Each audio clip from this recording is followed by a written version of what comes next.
When I said, "Walk out that door, and you won't walk back in," I meant every syllable. But Ashley, my wife of 7 years, just smirked, flicked her hair over her shoulder like a spoiled prom queen, and strutted out in heels I paid for.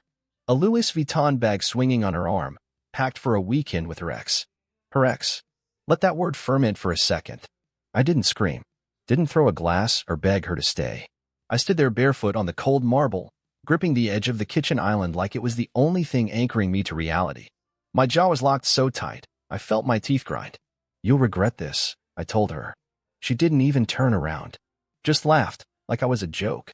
That was the last time I saw her face in my house. Now, rewind just 24 hours. Thanksgiving had just passed, and we hadn't spoken much during dinner.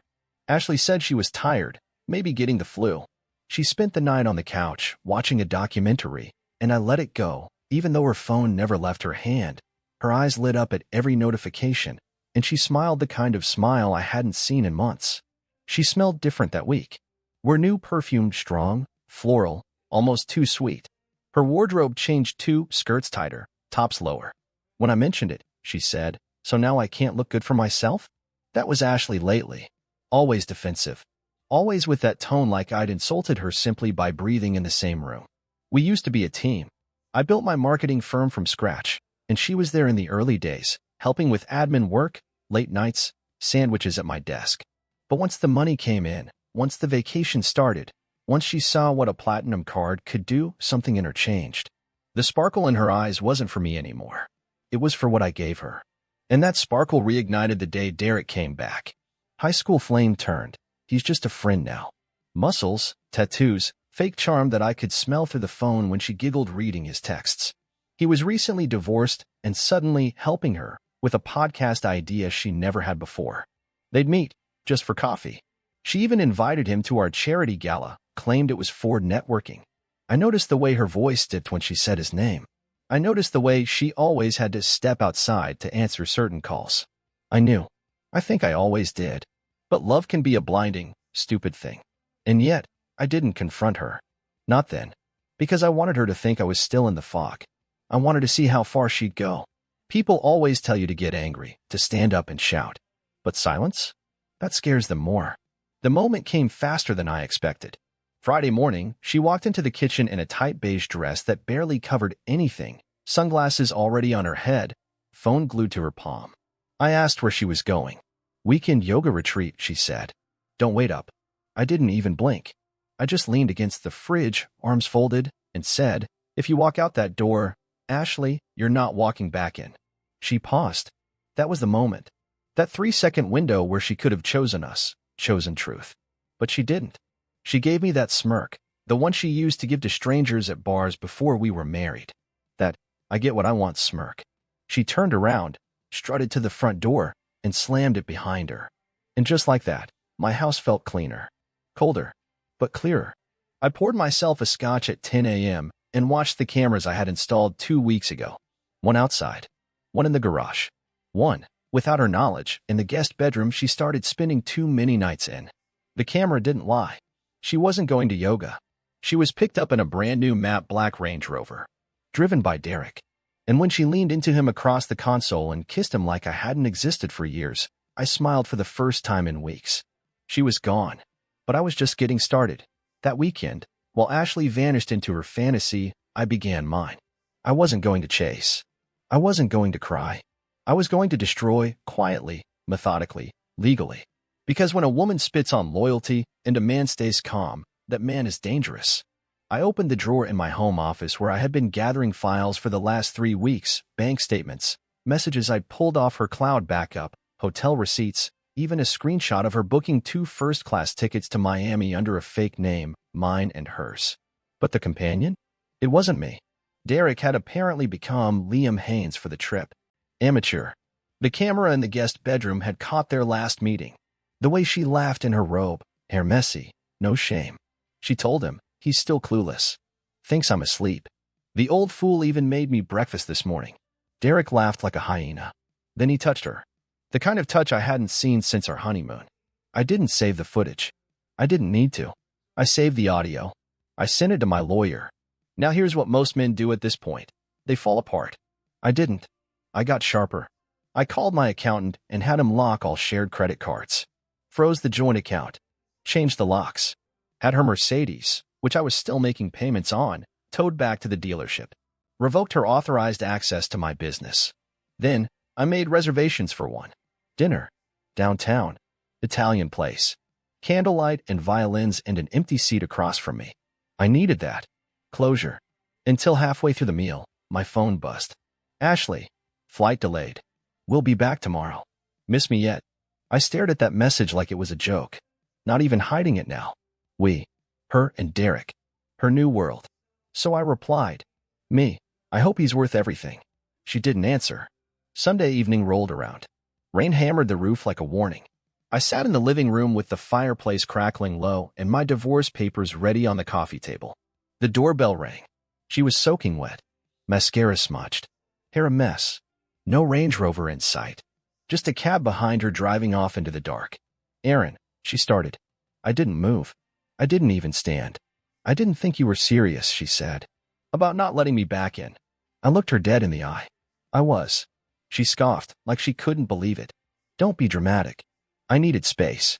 You've been distant for months. I laughed. Not loud, just enough. Don't twist this, I said. You disrespected our vows. And now? You're homeless. She stepped forward. Please, Aaron, we made mistakes. But I still do. No, I interrupted, standing now, pointing to the suitcase at her feet. You made mistakes. I made plans. Her eyes flicked to the coffee table. She saw the papers. Her mouth parted slightly. I'll fight this, she whispered. You already lost, I said, walking to the door. Good luck with Derek. He'll get bored when your looks stop making up for your lies. I opened the door. Cold wind blew in, and I watched her step back, eyes wide, lips trembling, but she didn't move forward. She knew. This wasn't a game. She walked down the driveway into the dark. That was the last time she stepped on my property. She thought leaving was power, but I was the one who stayed behind and burned everything to the ground without lifting a finger. The next morning, the silence in the house was louder than any fight we ever had. No perfume clouding the bathroom. No passive-aggressive clanking of coffee mugs. No lies disguised as girls' brunch. Just peace. And the distant hum of justice warming up. At exactly 9:01 a.m., my attorney, Jenna Walsh, called. Sharp voice, sharper mind. She got served this morning? I asked. She sure did, Jenna replied. At her gym, actually. In front of a full yoga class. I let out a short breath. Good. She tried to claim emotional harassment, Jenna added. But when she realized you've got hotel footage, voice recordings, and financial proof of fraud on joint accounts. She shut up, I finished for her. Like a slammed door. I smirked. For the first time in weeks, I felt like myself again. Not the husband walking on eggshells. Not the idiot trying to fix a woman who didn't want to be fixed. Just me, Aaron Clark, owner of Clark & Rich. Respected. Feared. Unapologetic. The only downside was my mother. She called around noon. Aaron, sweetheart, she's still your wife. Maybe. No, Mom, I cut her off. She was my wife. Now she's just another woman who made a bet and lost. That night, I checked her social media. Nothing. Her usual daily dose of curated bliss was gone. No beach pics. No love quotes. No overpriced wine selfies. I checked Derek's too. His latest story? Deleted, but cached on Google. A poolside shot, her legs draped over his lap. Caption, Paradise gets better with company. Funny how paradise turns into a nightmare when the card stops swiping. Tuesday morning, my front desk girl at the firm buzzed me. Aaron? Your wife is here. Ex-wife. Send her in, I said calmly. Ashley walked in looking like hell wrapped in Chanel. Hair unbrushed, makeup halfway done, like she got ready in the backseat of someone else's regret. You froze everything, she spat, slamming her hand on my desk. Yes, I said. I can't even buy a coffee. Sounds like a Derek problem. She laughed bitterly. He's gone. Oh. I tilted my head, not even pretending to care. Already. She didn't answer. Just stood there, nostrils flaring. Do you know what you're doing? I do, I replied. Do you? She took a step back.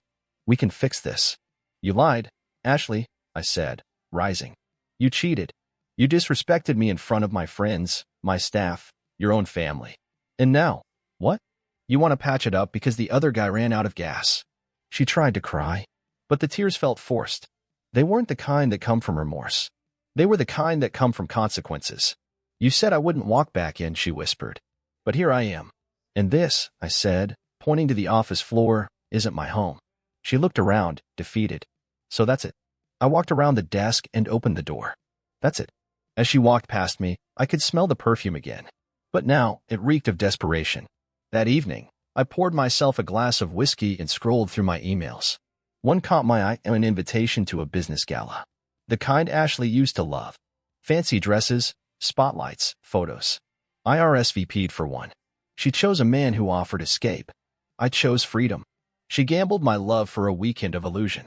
I bet on myself, and I was collecting the winnings. The gala was held at the Grand Lorrington, an old-money venue with crystal chandeliers and marble floors polished enough to reflect every regret in a cheater's eyes.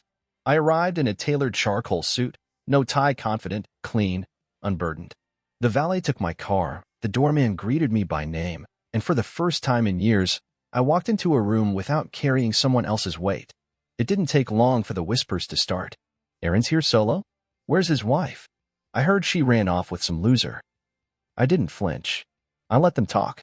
Because while they gossiped, I smiled, shook hands, and owned the damn room. Power doesn't need to shout.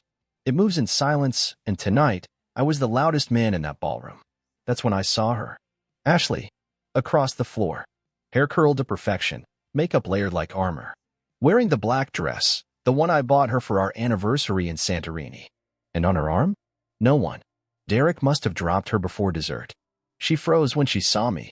I didn't stop walking. Didn't slow down. Just let my eyes graze past her like she was furniture. Outdated, overpriced, unnecessary. But she couldn't let it go. She followed me. Aaron, she said from behind me. Wait. I turned, cool as ice. Ashley, I didn't know you'd be here. It's a public event, I said. Not a therapist's office. Her lips pressed together. I'm trying to talk. So talk. She hesitated, glanced around to see who was watching. You really won't even hear me out? I stepped closer, not too close, just enough for her to feel the finality in my tone. I warned you, Ashley. I gave you a clear choice. You thought I was bluffing. You walked out that door because you believed I'd chase you. She blinked. You didn't. No, I said. I didn't. I turned and started walking again. But this time, she followed like a stray. Aaron, please, Derek's not who I thought he was. I spun around. And who am I, Ashley? The man who paid for your education? The one who built you a life? The one who stayed faithful while you ran off chasing high school nostalgia? Her eyes welled up. I made a mistake. No, I said firmly. You made a decision. Silence. For once, she didn't have a comeback. I don't need your apology, I added. I don't need closure. I don't even need revenge. Because the best part of this story? You did it to yourself. You lit the match and thought you'd only burn me. I didn't expect you to move on so fast, she muttered. I didn't move on fast, I said. I moved on right. As I walked away for the second time, she stood there alone, surrounded by people in gowns and tuxedos, but suddenly more invisible than ever. Later that night, I sat in the back of my car, jacket loosened, a soft jazz playlist humming in the background. My assistant had sent me a file, something I didn't ask for but now couldn't stop watching. It was Ashley. She'd made a desperate attempt to post on social media again. A cryptic caption about learning lessons and growing through pain. Comments were brutal. Even her old friends weren't buying it. The illusion had shattered. The mask cracked. That night, I slept better than I had in months. No guilt. No questions. Just clarity. She gave up a kingdom for a weekend in a rented paradise. Now, she had to live with the ruins. The following week brought a strange stillness. No angry texts. No voice messages at 2 a.m. No dramatic email subject lines like, we need to talk, or, you're being heartless. Just silence. I assumed Ashley had finally understood. That the door she walked out of wouldn't just swing open the second her fantasy world fell apart. But people like her, they don't learn. They panic. They plot. And sure enough, by Thursday, the games resumed. I got a call from Jenna, my lawyer. Ashley's trying to contest the prenup, she said flatly. She's claiming emotional manipulation and financial entrapment. I laughed. I actually laughed out loud in my office. Entrapment? She's the one who flew off with another man like it was a girls' weekend. Her argument's weak, Jenna assured. But it's not about winning. It's about stalling. She's bleeding. She wants time. Time. That's what I gave her before. Too much of it. I used to think time could fix everything. That if I just waited, if I just loved harder, she'd come back to me emotionally. But now I saw the truth: time doesn't fix betrayal. It only magnifies the cost. Still, I needed a distraction. So I called up someone unexpected. Her name was Camille. We'd crossed paths at a previous gala months ago. Ashley had rolled her eyes at her, called her too try-hard. I remembered Camille laughing that off and telling me, "Some people hate mirrors." She picked up on the first ring. "Aaron Clark," she said with a smile in her voice. "Thought you disappeared." "Only from bad company," I replied. "Feel like dinner?" "Thought you'd never ask." We met that evening at a rooftop place overlooking the city. Warm lights, soft breeze, and a different kind of presence across from me. Camille didn't need to pretend. She didn't play games. She didn't scroll through her phone mid-conversation or talk about self-love while expecting someone else to fund it. And best of all, she didn't mention Ashley. Not once. That dinner was the first time I felt seen in a long while. Not as a provider. Not as a backup plan. Just as me. After she left in her own car, she texted me, "Next time, you're picking dessert. You're already good at picking wine." Simple. Direct. No manipulation. No hidden agenda. That night, I slept with a calm heart. And that's exactly why the storm returned the next morning. Ashley showed up at my office. No appointment. No warning. Just walked in past my assistant like she still had a badge to this life. "You're seeing someone else now," she hissed, ignoring everyone in the hallway staring at her meltdown. I stood up slowly from behind my desk, stepped around it, and said, "That's none of your business." "Are you serious, Aaron? After everything we've been through?" I held her gaze. "Everything we've been through?" "Ashley, you walked out. You made your choice. You torched this marriage. I'm just planting something new in the ashes." Tears welled up in her eyes, but not the kind that made me feel anything anymore. They weren't sadness. They were rage. The rage of a woman who thought she could have it all, and now had nothing. "You think this is over?" she spat. "No," I said calmly. "I know it is." She stared at me for a moment, expecting me to break, to reach for her, to say one more time. But I didn't. I turned around and walked back into my office. I heard the front door slam behind her a second later. I didn't flinch.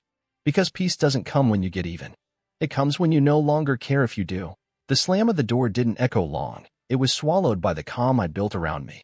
Ashley's tantrum was just static noise now.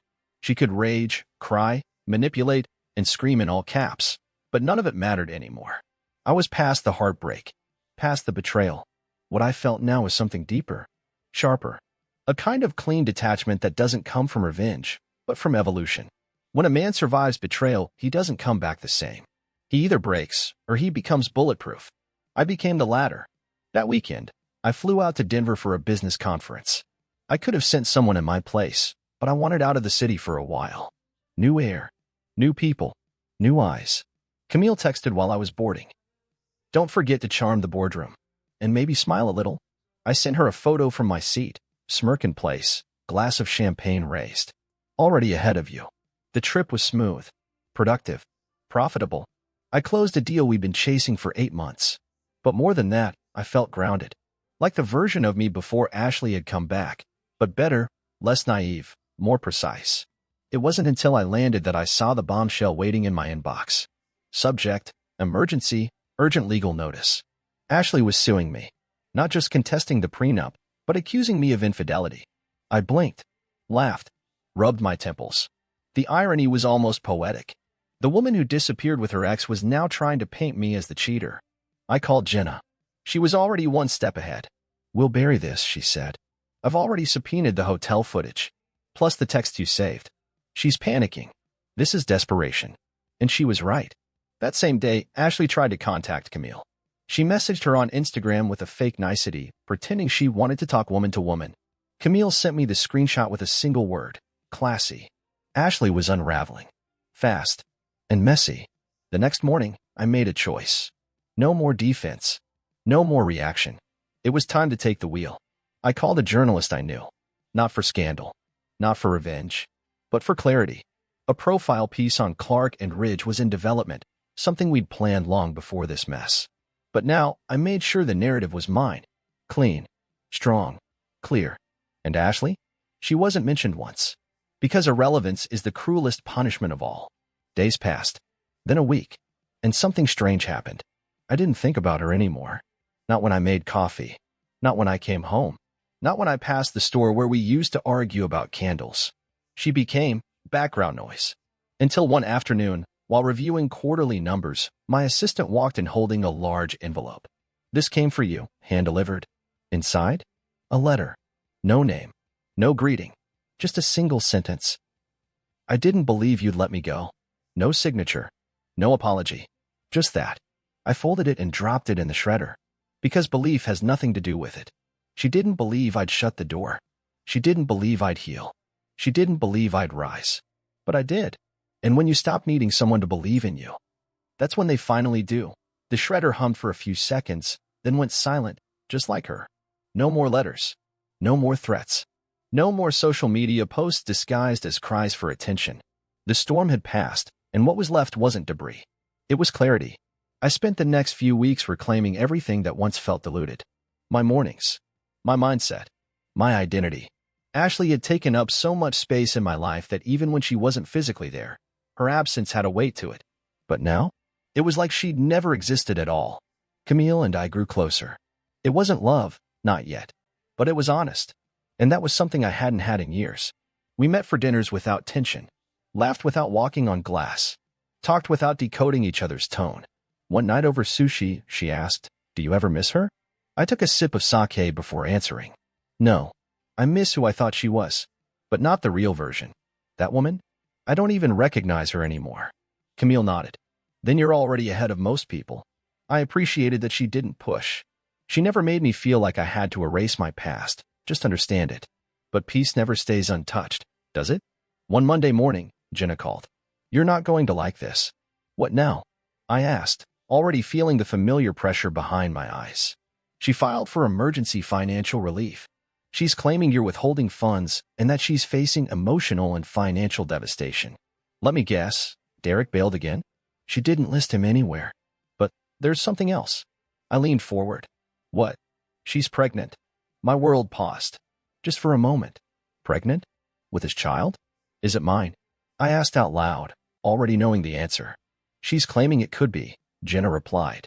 "But the timeline doesn't support that unless she's part camel and carried it for 12 months. I didn't know whether to laugh or punch a wall. "She's using it to trigger a delay in court," Jenna said. "But it won't stick. I've got everything lined up.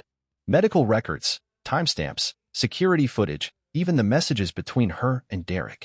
The word pregnant kept echoing in my head, but not with grief. Not with jealousy. With relief. Because it meant she was tethered now. To a new life. A new man. A new mess. And I was free. By Friday, everything started shifting in my favor. The judge tossed out her claims. The prenup was upheld. I kept the house, the car, the business, the investments. Ashley? She got her last name back. But it wasn't enough. Later that month, I got a call from a blocked number. I never answer those. But something told me to pick up. "Hello," I said. There was a pause. Then her voice. Fragile. Quiet. "Aaron. I wanted to say I'm sorry. I didn't say anything." She took a breath. "You were right. About everything. I should have listened. I should have." I hung up. Not out of anger. Not out of pride. Out of peace. Because I didn't need her apology. I didn't need her regret. I already had the one thing she could never fake, myself. And when you finally choose you over the person who shattered you, that's when the healing begins. The final chapter didn't come with fireworks. No courtroom finale. No public shaming. Just a quiet morning where I stood by the window, coffee in hand, and realized I no longer felt anything when I thought of her name. Not anger. Not sadness. Not vengeance. Just nothing. And that's what true closure is. Not a dramatic ending, but indifference. A healed silence where the wound used to scream. That week, the divorce was finalized. It came in a manila envelope from Jenna's office with a simple sticky note. "It's over. Officially. Congratulations." No confetti. No champagne. But I smiled anyway. A deep, private smile. The kind that comes from surviving something designed to break you. I walked to my fire pit that evening. Tossed the final remnants into the flames, our wedding photo, a love letter she once wrote during simpler days, and a tiny keychain she got me in Paris, the one that used to mean everything. The flames didn't roar. They just consumed. And I watched every lie burn into ash. Later that night, Camille came over. She didn't ask questions. Just curled beside me on the couch with a book in her lap and her hand resting on my chest like a silent anchor. That was the first time I truly exhaled.